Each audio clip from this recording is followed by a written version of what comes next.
On this edition of SciTech Now, robots who are just like us and cockroaches. And we've actually, designed a robot after a cockroach based on its ability to basically climb over and under anything. Then we explore the building blocks of our universe. We're always trying to figure out what are the smallest structures that we can, the universe is made of.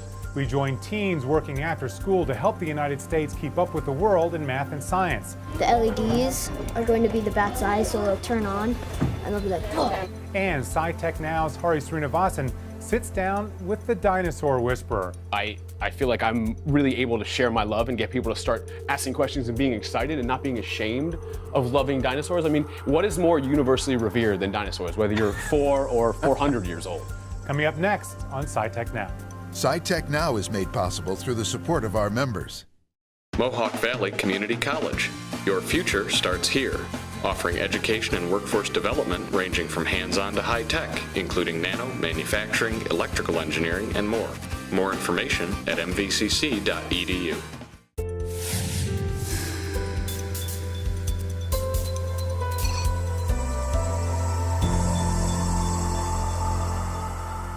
Hello, I'm Simon Perez, and welcome to SciTech Now, our weekly program bringing you the latest breakthroughs in science, technology, and innovation here in Central New York and across the country. We begin with engineers at the University of South Florida who are not only showing their human side, but also their primal side. They are creating the next wave of robots that can mimic both human and animal movements. In this segment, we go inside a biomorphics robotic lab. Robots have been developed to help us with various tasks. In the past, robots were limited to using wheels to get around. Now, Dr. Luther Palmer at the University of South Florida College of Engineering has turned to the animal kingdom for inspiration. As we build systems that will walk along soldiers or do search and rescue and collapse buildings, that we use the animal morphology. And that's where the term biomorphic comes from, is we're using the morphology found in biological systems. What we focus on is animal legs, mainly walking on land, running, jumping, climbing on land. Dogs have been used in search and rescue applications, so if we can mimic the mobility of a dog, right, then we could also send it into situations where a dog can't go, such as a hazardous waste cleanup. Dr. Palmer demonstrates his six-legged invention in the Biomorphics Robotics Lab. This creation was years in the making. This system here has taken us 4 years to build, and it was probably 2 years of simulation, which involves a lot of algorithm development, and some calculus and trigonometry, and then we actually do the building. If you're a little rusty on your high school algebra, so are we. So what is an algorithm? Algorithm is just the plan. It's just the formal plan. It's defined in a way that a computer can understand it, right? So computers often deal with are statements true or false, and then they can make a decision based upon that. It's impossible for us to figure out, okay, for every angle the robot's in, do something different. So what we want to do is we want to create an algorithm that has a small footprint, in other words, the fewest lines of code, that can achieve the most. The remote control used for this robot is a basic directional device. What we want the robot to do is if I say go straight, we want the robot to go straight regardless of what's in front of it. So I'm really just controlling the direction that the robot's going and the speed that it's moving. So it doesn't sense what's in front of it, it doesn't have any vision sensors, but it's able to overcome whatever terrain it encounters because its legs have this innate ability to look for the ground and be responsive to whatever ground level it encounters.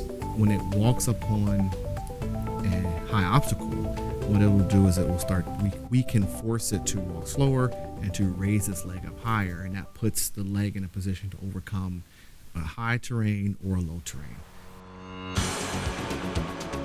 One of the discoveries scientists have made about animal morphology is that our limbs work independently from our brain. So when an animal's running very fast, there just isn't enough time for legs to communicate with each other.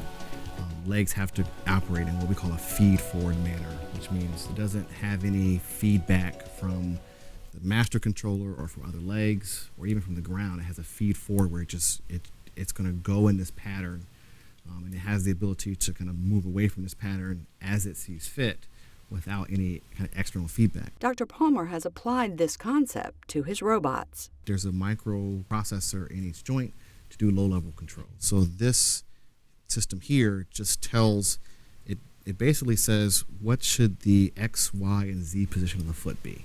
Right? So X being forward, Y being side to side, and Z being up and down.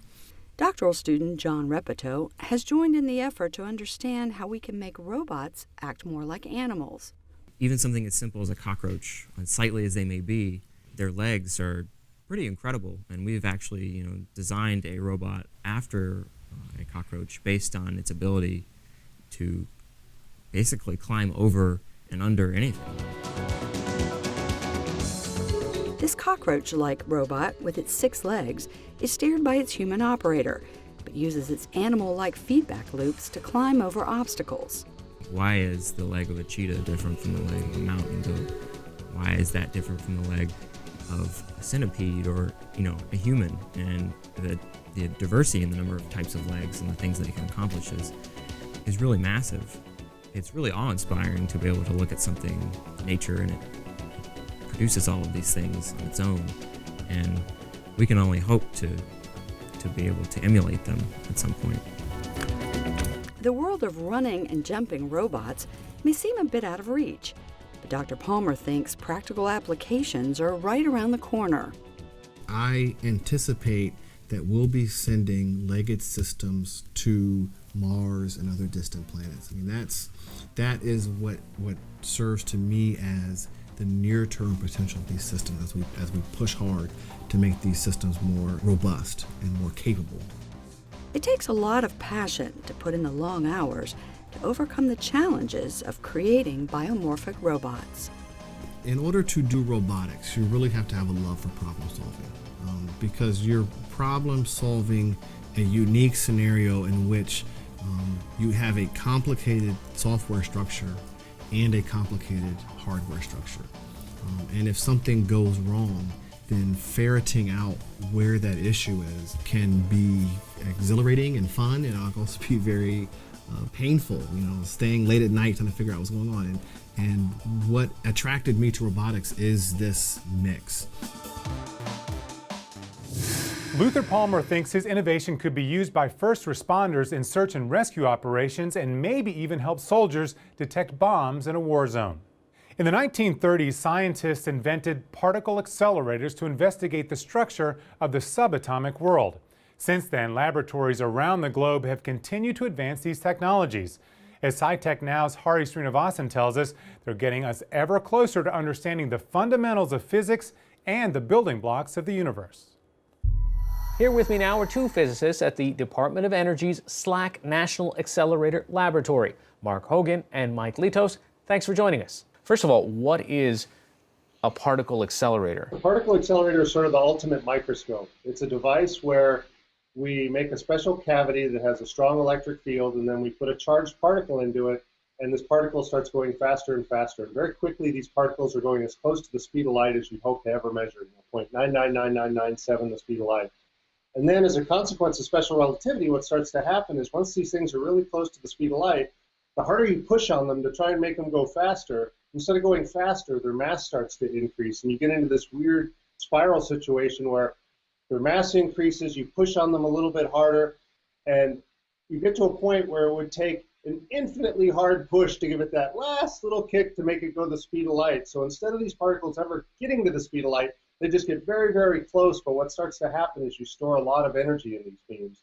And when you have all this stored energy in these beams, you can either collide them together, and you can use all that stored energy to either pry apart very small structures, like we can first pry apart the nucleus of an atom and understand that it's made of protons and neutrons. And if the energies get even higher, you can pull apart the neutrons and the protons themselves and figure out what those are made of. And so what particle accelerators are used for at the energy frontier is we're always trying to figure out what are the smallest structures that we can, that the universe is made of. Tell us what's actually happening underground, and what have you done with kind of your new research that changes that equation? Here at SLAC, we have a 2-mile-long linear accelerator. So unlike the Large Hadron Collider, we've got 2 miles of linear stretch of a particle accelerator that accelerates electrons. And our goal is essentially to reproduce the same amount of energy boost that's given to these electron beams over the 2-mile accelerator in a distance of just a few meters in a plasma. So perhaps hard to give you a sense of scale for what's going on in these machines. So suppose you have a battery sitting around your house, like a 9-volt battery. If you take an electron and release it, there's a plus terminal, a minus terminal. The electron's going to head from one to the other. And in that process, it's going to gain 9 electron volts worth of energy. And that's a unit that physicists like to use. So in the cavities of the structures that are used in the SLAC accelerator, we add about 20 million electron volts per meter of length to this beam. And then we do that over and over and over again. And so when you ask, how much energy do I need to study the physics questions of the time, people know that sort of, if you're looking at chemistry and stuff and want to see what the electrons are doing in an atom, there you need about 1 to 1,000 electron volts of energy. If I now want to pull apart the nucleus of an atom, that takes about 1 million electron volts of energy. If I want to then pull apart the protons and the neutrons, that takes about 1 billion electron volts of energy. So back when the SLAC-LINAC was made in the 60s, they knew that they wanted to get to that energy region. And so the way they did it is they said, well, we can make cavities that give you a field about this big, so to get to that energy, we just have to stack them together over and over again, and that set the scale for the machine we got to. And at some point, the machine starts to get pretty big. So here at SLAC, it's 2 miles long, and at CERN, it's 17 miles around in the circumference. But you've figured out a way where you don't necessarily have to do it for 2 miles anymore. You've essentially compressed that down into something that's just the size of a small basement room. What did you do? One of the things that's great is we've been, as you said, building particle accelerators for a really long time. And one of the things that limits us right now is how big a field can we make in these cavities. And to get to a certain energy, you need to take that certain field and just apply it over and over again, like I said. Well, at some point, the machines start to get pretty big, and you'd rather find a new way of doing things. So that's where the plasmas come in. The nice thing about these plasmas is we can make fields inside these plasmas instead of metal structures that are thousands of times larger. And so you can use those fields to get the same energy boost to the beam in a much more compact space. When we're talking about plasma, maybe someone's given blood before and they're thinking about that kind of plasma. This is a whole different kind of plasma that you're talking about. So tell me, what's the difference between the kind of stuff that you're dealing with in solids versus liquids versus gas versus, I guess, plasma?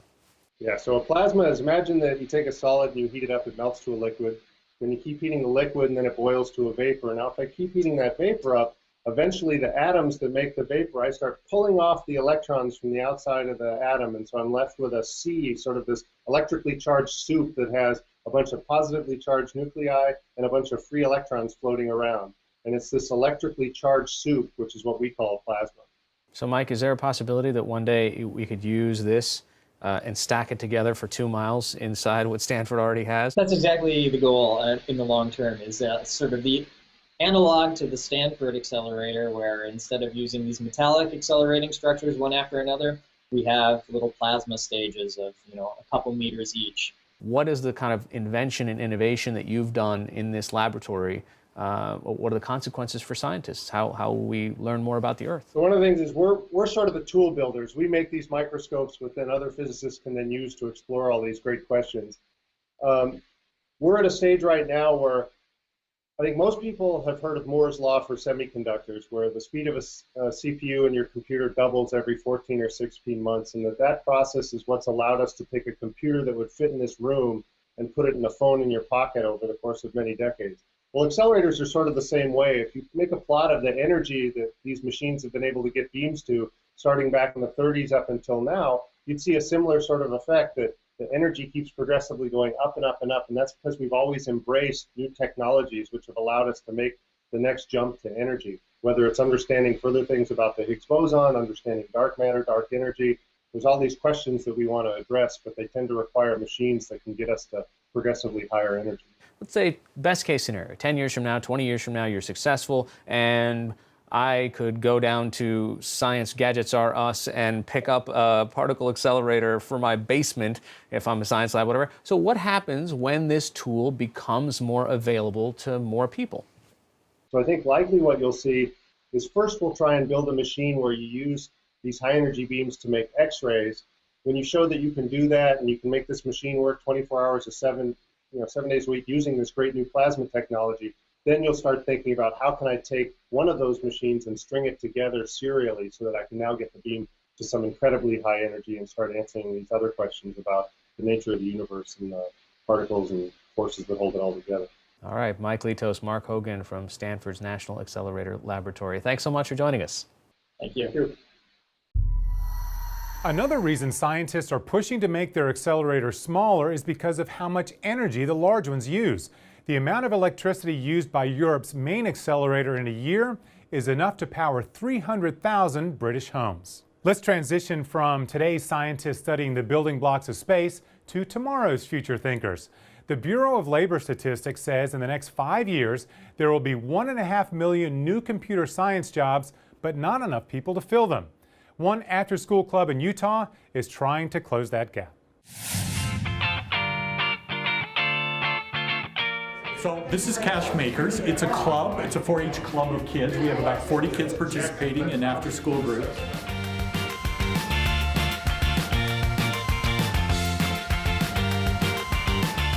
So Cash Makers 4-H Club was started with the idea that to get kids involved in STEM, science, technology, engineering, and math, so that they could find something they're passionate about. So we have focused on like programming, robotics, 3D design and printing. We have a laser cutter, and then microcontrollers. This is an ultrasonic sensor. It measures how far away something is. So I'm making a project that says, well, if something's this far away, turn on LEDs, which I don't have in there yet. And if it's farther away than this, then turn off both of them. And I'm planning on putting them on a bat on my front door so that when people get close, the LEDs are going to be the bat's eyes, so they'll turn on and they'll be like, whoa. And I designed the top of this and I cut it out of a laser cutter. And then I got the foam and stuff and the belt, and I got the LEDs, and I just inserted the LEDs and I can control it with the remote.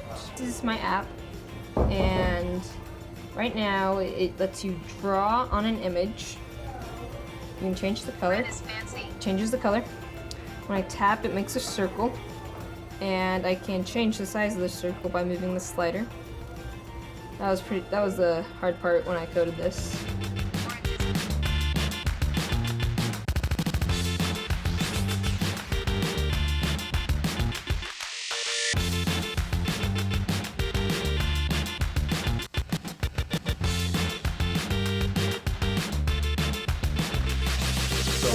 The participants in the class are actually proposing the challenge. If a kid decides they want to work on something, they come up with something cool. They can pose it as a challenge to others and share what they've done as an example of that.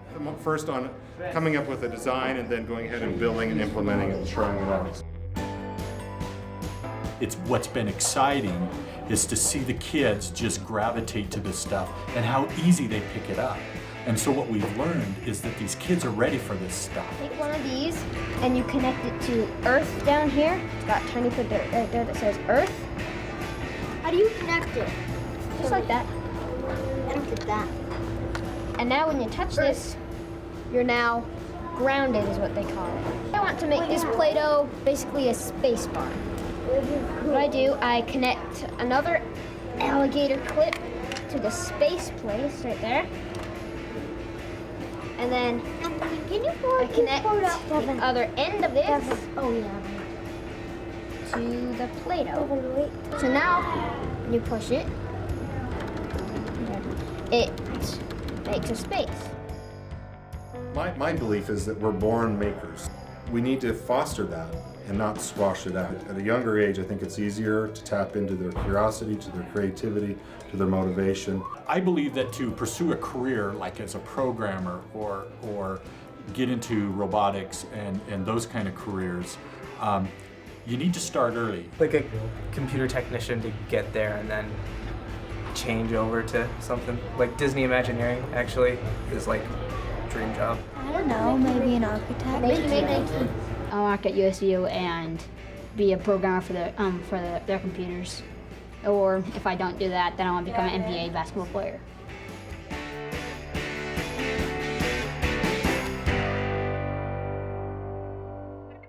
Programs like this one are needed if the United States is to keep up with the rest of the world. The most recent rankings of smartest countries based on math and science test scores had the United States tied for 28th with Italy. Singapore was first, followed by Hong Kong and South Korea. Dinosaur lovers, stand up and roar. SciTech Now's Hari Srinivasan tells us how the dinosaur whisperer is using social media to get people excited about science. First of all, how do we get to dinosaur whisperer? How did that come about? We're probably going to end up talking about Museum Hack. And so Museum Hack, and I think we got to start talking about that because that's really where Dinosaur Whisperer came from. So Museum Hack is a group of young, I would admit to saying we are overly enthusiastic New Yorkers who use the Metropolitan Museum of Art and the American Museum of Natural History as kind of our cultural playgrounds to lead what I like to call 2-hour museum adventures. Our tours at these two institutions are interactive, they're engaging, they're personally relevant, they're informative, and they're a heck of a lot of fun. Okay. Now, one of the things we do on our tours is we ask people to use their phones in a variety of different ways. And when we started doing this, use their phones, not to put their phones away, but to use their phones. Absolutely. We tell people at the beginning of our tours, however you act outside of a museum, feel free to be yourself in here, whether that means you're going to be tweeting stuff, taking selfies, being on Facebook, whatever. We're not here to tell you how to experience this place. We want you to have fun, learn some things, and hopefully give you some inroads to make a large institution more accessible. And so when we started doing this, I was not on Instagram. I didn't know exactly how Instagram functioned or worked, so I had to start an Instagram account if I was going to be asking people to use it on our tours. And I was lucky enough to find the handle Dinosaur Whisperer, and it really spoke to me because the idea of whispering with a dinosaur evokes these ideas of communing with or mutual understanding, and that's kind of the tone that I like to take not only on these tours, but in front of classrooms as well, and that if you can take this animal that is often depicted in either a very static, like skeleton in a museum, or kind of a more cinematic, fantastical way that you see on TV or in Jurassic Park. Sure. And instead of doing that, kind of put it in a context that people relate to and that they see in their everyday lives. I think it adds to a little more of the understanding of these creatures. So in your Instagram feed, there's actually pictures and basically of almost everyday things, but you're putting a dinosaur in the context and scale of about the size, right? So somebody's like bending over to tie a shoelace and there's like a little dinosaur, or there's a huge one that's kind of standing there behind them as they're walking. So I live here in New York City, and so this is the place that I know and love and that I take photos of with my phone when I'm walking around. So I started to Photoshop realistically scaled and colored dinosaurs into New York City streetscapes or iconic places you generally wouldn't see a dinosaur, obviously. And I think it gives people kind of a fresh view of these animals that, again, are seen kind of as this fantastical creature that we don't associate with everyday life. Okay, and is it working? Do you know that people are responding to you and saying, "Oh, I never thought about that dinosaur at the Guggenheim"? I never thought I would get nearly this many followers on Instagram. So on that metric, it absolutely is working. And I think it works when I'm in front of a group of people, whether it's on a Museum Act tour or in a classroom. The way that I see them start to get excited and asking really interesting questions about dinosaurs, at least gives me, and that's one of the most rewarding things, I think, is that I feel like I'm really able to share my love and get people to start asking questions and being excited and not being ashamed of loving dinosaurs. I mean, what is more universally revered than dinosaurs, whether you're 4 or 400 years old? So why is studying dinosaurs so important, if I'm a science teacher or if I'm a student? It's a good question. I think studying everything is important, right? I mean, that's why I love science. It's about asking questions and being curious and trying to figure out why things are the way they are. And at least for me, the most exciting and interesting and important thing we can study is life itself. And if you can get people excited about these crazy living creatures, maybe we start thinking more about why we look the way we do, and why we act the way we do. How do we end up in a studio having this conversation? Why do I walk on 2 legs? And why do I have opposable thumbs? Okay. It's a grandiose idea, but again, dinosaurs I think are a really easy way to get people excited about studying life itself. Okay, if you are indeed the dinosaur whisperer, what are your favorite dinosaurs? Do you have a top 5, top 3? I get this question all the time, and that's really tough. It's like trying to pick your favorite child almost. Yeah. I like Velociraptor a lot, and probably not for the reason most people do. I think it's one of the most misunderstood dinosaurs. So we see the Harvey Dangerfield of cultural respect. You could say that. So the first, I think, image people get is the Velociraptors in Jurassic Park, these really scary, menacing, pretty large, incredibly smart creatures. Okay. And in actuality, Velociraptor, while it may have been really smart, was the size of a large bird and was probably covered in feathers. We know it had a fair amount of feathers, potentially covered, but again, the size of like a large turkey, which is definitely different than the dinosaurs we saw in Jurassic Park. So because of that, I think that misunderstanding is a great way to start talking about the reality of life versus the clues that we have in the fossil record, and really trying to piece together what these amazing animals look like. All right, Dustin Growick, the Dinosaur Whisperer. Thanks so much for stopping by. Of course. You can find Justin roaming the halls at the New York Hall of Science, educating young people about the magic of science and dinosaurs. That's it for this edition of SciTech Now. For more information on science, technology, and innovation, visit our website at wcny.org/SciTechNow. And you can join the conversation on Facebook and Twitter. And beginning in July, new episodes of SciTech Now premiere each week on Thursday nights. Join SciTech Now at 8:30 p.m. Thursdays starting July 2nd. If you missed Thursday's episodes, you can also catch the show on Sunday mornings at 11. Next week on SciTech Now, put on your hard hats and discover how a robot is ushering in a new way to do masonry. SciTech Now's Hari Srinivasan talks about the future of wearable devices. Learn about the battle against a menace to our waters. Find out how big data is shaping our lives, and learn about the science of cheese. I'm Simon Perez. We'll see you next week on SciTech Now. SciTech Now is made possible through the support of our members. Mohawk Valley Community College. Your future starts here, offering education and workforce development ranging from hands-on to high-tech, including nano, manufacturing, electrical engineering, and more. More information at mvcc.edu.